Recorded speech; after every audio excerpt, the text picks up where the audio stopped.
Aujourd'hui je vous retrouve pour vous parler lecture et on va parler principalement d'une saga. C'est une saga que j'ai découvert en 2019 et ça avait été un gros coup de foudre et j'ai pu lire le dernier tome cette année. Je remercie d'ailleurs les éditions Brajlon pour me l'avoir envoyé puisque c'était dans le cadre d'un partenariat / service presse. Cette saga est un tel coup de cœur que j'avais envie de vous en faire une vidéo vraiment centrée que là-dessus. Je vous avais même parlé du tome 1 dans une vidéo précédente, mais là du coup je vais vous parler de la trilogie dans son ensemble. Je parle bien sûr des Faucons de Ravera de Melissa Caruso. Là c'est le premier tome, le deuxième tome, et enfin le dernier tome que j'ai attendu avec tellement d'impatience. À eux trois, ils forment une trilogie Young Adult Fantasy que j'ai vraiment beaucoup adoré. Beaucoup adoré, c'est pas français, c'est pas grave. Et je vais tout de suite vous expliquer pourquoi. La magie est peu fréquente dans l'Empire Raverin. Ceux qui naissent avec ce pouvoir sont étroitement contrôlés. Repérés dès l'enfance, ils se retrouvent enrôlés de force dans le régiment des Faucons. Zaira a évité ce sort. Elle a grandi dans les rues en volant pour survivre et en dissimulant sa nature.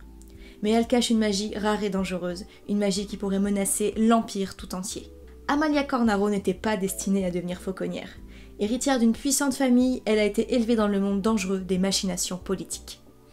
Mais le sort va réunir l'héritière et la sorcière en une alliance improbable. Alors que la menace de la guerre se profile, il pourrait suffire d'une étincelle pour transformer leur cité en un brasier incandescent.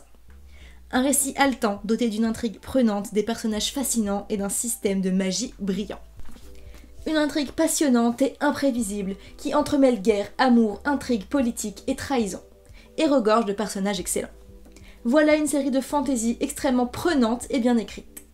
Bref, j'arrête le speech, je vous ai évidemment lu ce que j'ai vu en d'autres couvertures, mais si je l'ai fait c'est parce que pour moi c'est la meilleure manière de résumer l'histoire rapidement, parce que si c'est moi qui vous le fais, je vais trop rentrer dans les détails et ça va être long, et comme les avis écrits derrière les couvertures correspondent plutôt bien à mon ressenti, je vous les ai partagés. Bref, maintenant on va passer au mien, et une des premières raisons qui fait que j'ai adoré cette saga, c'est évidemment l'univers de fantasy qui y est décrit. Faut savoir que je suis assez difficile dans ce genre-là. Ouais, la fantasy avec les elfes, les lutins, les orques, machin, c'est... En fait ça me blase parce que j'ai l'impression que c'est toujours les mêmes recettes avec des quêtes et tout ça. Et pour le coup la trilogie qu'a créé Melissa, mais ça m'a tellement emballée. D'un côté c'est hyper classique dans le genre, dans la forme et de comment c'est construit, mais elle s'est tellement appropriée en fait son propre univers, ses propres personnages, ses propres codes, et elle a tellement bien travaillé en fait son truc. On sent qu'elle y a vraiment mis de sa personne, et finalement ça fait que même s'il y a des mécanismes codifiés dans ce récit, eh bien elle se les réapproprie à sa façon, et ça fait que ça rend le truc unique et en fait qui ressemble à rien d'autre. Et j'ai aussi adoré parce que c'est vraiment entre le complexe mais pas trop compliqué non plus. Moi je sais qu'en fantasy j'ai vraiment besoin d'un équilibre entre les deux. Dès qu'il y a trop de lieux, trop de noms, olé, trop de personnages surtout, je m'en mêle, et trop d'histoires qui s'entremêlent aussi. Mais d'un côté j'aime pas non plus les trucs trop simplistes, trop voilà, on sait direct ce qui va se passer, il va y avoir la quête, machin, bidule, les clichés, voilà. Il me faut vraiment l'équilibre entre les deux, et là je trouve que cette saga elle a vraiment ça pour elle. J'ai adoré les lieux que j'ai découverts, notamment l'Empire Raverin et la cité de Ravera, dont Amalia est l'héritière puisque sa mère du coup la comtessa Alessandra, mon chien aboie, et la grande figure politique de la ville, c'est elle qui règne un petit peu sur tout le territoire, mais à chaque territoire de l'Empire Sérénissime il y a une figure politique qui règne sur une partie du pays, et l'ensemble ça forme une espèce de conseil politique, le tout étant gouverné par un doge, donc un peu l'équivalent d'un roi ou plutôt même d'un empereur. Ravera, ça m'a beaucoup rappelé la Renaissance italienne dans la manière dont sont décrits les décors, avec ce côté un petit peu sudiste, un petit peu romantique, avec une grande place pour l'art et la culture, et même au niveau de l'architecture. Pour autant, la map de l'univers est assez... j'ai perdu le mot. On va dire large, et on va vraiment aller de contrée en contrée, je pense notamment à des régions plus montagneuses ou alors à la plaine froide de la région du Vascandar. Bref, c'est un récit qui m'a fait voyager, qui m'a fait vibrer, frissonner, aussi bien par son univers, mais aussi par ses personnages évidemment, et pour moi ça c'est vraiment, je pense, la force principale de ce récit, tout comme sa faiblesse, mais j'y reviendrai plus tard parce que je vais pas vous mentir, je vais être tout à fait transparente, j'ai adoré cette saga, mais je lui ai trouvé des défauts. L'héroïne Amalia, mais je l'ai tellement aimée parce que pour moi, elle a tous des bons côtés en fait. En même temps, elle a ce côté un peu princesse, elle est gentille, elle est douce, elle est généreuse, elle est sensible, mais en même temps, elle a été élevée dans un monde de machinations politiques. Sa mère elle-même est une figure très forte et très respectée dans le milieu, du coup elle lui a appris tout ce qu'elle sait. Plusieurs fois aussi on a tenté d'assassiner ou de faire du mal à Amalia pour atteindre sa propre mère. Du coup forcément elle a aussi hérité de ce côté un petit peu impitoyable, du moins si au début elle essaie de s'en détacher, elle va finir petit à petit par apprendre à le dompter parce qu'elle va se rendre compte que malheureusement elle en a besoin, rien que pour sa propre sécurité à elle, et aussi qu'elle pourra en tirer des choses pour peut-être changer certaines lois. D'ailleurs l'intrigue politique est en premier plan du début à la fin de la saga, et c'est aussi ce que j'ai adoré, j'adore quand il y a des intrigues politiques bien construites comme ça.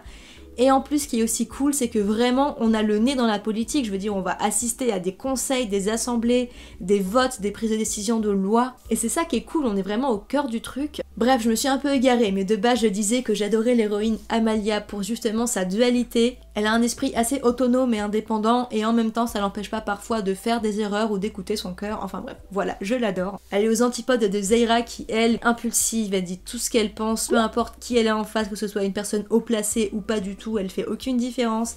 Elle parle comme un charretier, mais elle sort tout le temps de ses insultes. Je vous jure qu'elle peut rivaliser avec le capitaine Haddock, franchement. Et pourtant, c'est le king à la base, hein. Toutes les deux elles forment un duo mais qui est tellement génial en fait, elles sont complémentaires l'une de l'autre, elles sont hyper différentes. Et finalement il y a quand même un lien qui va se créer assez spécial, enfin je vous laisserai découvrir mais j'ai tellement adoré. Il y a aussi des personnages masculins, je pense notamment à Marcelo qui est un petit peu la figure, on va dire le prince charmant protecteur et à fond sur ses principes. Mais pour autant voilà, il m'a pas agacé, je l'ai trouvé assez attachant. Et dans le tome 2 vous ferez la connaissance de Kat qui est un personnage tellement ambigu, en fait on sait jamais sur quel pied danser avec lui, il est assez mystérieux, mais Kat qui aurait pu être un personnage mais qui me serait totalement sorti par les yeux, et ben je l'ai adoré, franchement je l'ai trouvé génial. Ça m'était pas arrivé depuis très très longtemps d'adorer ce genre de personnage là, comme quoi quand on fait un truc on va dire qui pourrait être hyper cliché et hyper nul, si on s'approprie vraiment la chose, si on fait ça avec talent et avec passion, eh bien ça peut quand même passer. Et là c'est totalement ce qui s'est passé en fait. Bref, et évidemment c'est une saga dans laquelle il va y avoir un petit peu de romance, mais pas que, également des histoires de famille, d'amitié, etc. Mais je vous rassure, si c'est pas trop votre tasse de thé, l'intrigue politique reste vraiment au centre de cette histoire. Même si j'avoue que petit à petit, il y a eu une certaine déchéance, je dirais, l'autrice s'est un peu laissée aller en fait, je pense, dans le sentimentalisme. Et moi c'est vraiment le défaut que je reproche peut-être à la saga. Le tome 1 est absolument génial. Le tome 2 est aussi d'excellente qualité, mais on sent que ça allait prendre une direction un peu plus légère entre guillemets. Et le tome 3, malheureusement, je l'ai attendu hyper longtemps et j'avoue que j'ai été vraiment un poil déçue parce que d'un côté je comprends que l'autrice ait voulu mettre en avant ce dilemme, le fait d'être une machine ou un monstre politique sans cœur, face à une héroïne qui justement voudrait conserver son humanité et pas devenir totalement comme les gens de la haute qu'elle enfin pas qu'elle méprise, mais qu'elle veut pas devenir comme eux quoi. Et c'est une problématique en fait qui est super intéressante, mais voilà, il n'empêche que je trouve que dans ce tome, c'est un petit peu laissé aller, que ce soit dans ce côté-là, mais également dans ses personnages, je veux dire Amalia, je l'aime vraiment de tout mon cœur justement pour sa dualité, et dans ce tome-là, elle m'a fait tellement penser à Anna de la Reine des Neiges en fait, mais à tel point qu'en fait je l'appelais Anna tout simplement. Et voilà, j'adore Anna, mais dans la Reine des Neiges, pas dans les Faucons de Ravera. Et l'antagoniste principal qui est donc le prince Ruven, dont j'ai pas beaucoup parlé, mais bon je vais pas tout vous dire non plus, il me faisait vraiment peur dans les autres tomes, je le trouvais vraiment génial. Et dans ce tome-là, il fait toujours peur, mais je sais pas, c'est un peu too much, il devient un petit peu plus manichéen en fait, un petit peu trop limite badass on va dire, enfin voilà, il y a eu un petit bug dans les personnages, c'est pas aussi bien et aussi fouillé que dans les tomes précédents en fait, et notamment, il y a un peu trop de sentimentalisme à des endroits qu'il aurait peut-être en fallu moins. Donc c'est dommage que cette saga commence d'une manière totalement géniale et qu'elle finisse sur une manière pas mauvaise, mais vous voyez, j'ai mis 19 et 18 aux 2 premiers tomes sur Livre Addict et au 3e tome j'ai mis une note de 15. Donc il y a quand même une petite différence on va dire. Mais bon, ça reste une saga que je regrette pas d'avoir découvert parce que j'ai tellement aimé les personnages et l'univers et je pense que ça va rester très longtemps ancré dans ma mémoire. Et 2 derniers points qui font que j'ai adoré cette saga, c'est aussi que de 1, il y a une banalisation mais totale de l'homosexualité. Les personnages peuvent être hétéros, bisexuels, homosexuels.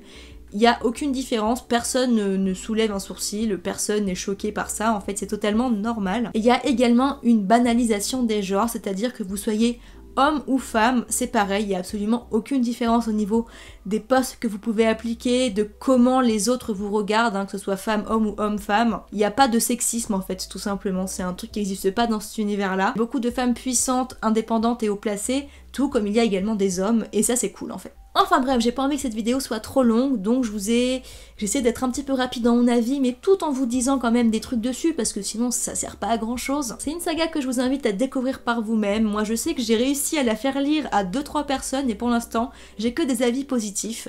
Du coup, je leur demanderai leur avis sur le tome 3 pour voir si, comme moi, ils ont trouvé que c'était vraiment moins bien que les deux premiers, ou si au contraire, ils ont trouvé que c'était un final, mais vraiment super cool. Hein. J'espère quand même que je vous ai donné envie de découvrir cette saga et que je vous ai pas trop refroidi avec mon avis. Après tout, je pense qu'il y a des gens qui auront eu un avis différent et qui aimeront ce genre de final. Dans tous les cas, c'est une saga qui m'a marqué, c'est une de mes sagas fantasy jeunesse, enfin young adulte préférées, et je vous invite vraiment à découvrir la collection Big Bang de chez Brajlon. Alors c'est pas pour faire de la pub, etc., ils m'ont pas demandé de faire un placement comme ça, mais c'est juste moi, je trouve pour l'instant, de ce que je lis de chez eux, il y a vraiment des bons trucs, ou du moins j'ai pas lu quelque chose de vraiment horrible, quoi, de trucs mauvais. Et ils vont aussi faire une collection de thrillers, mais spécialement pour un public young adulte aussi.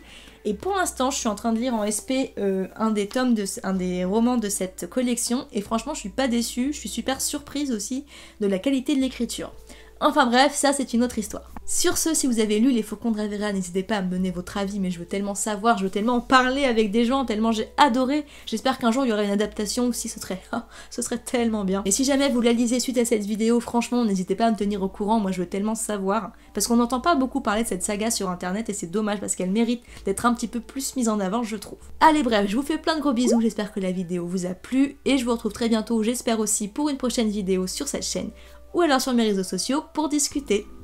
Allez, ciao!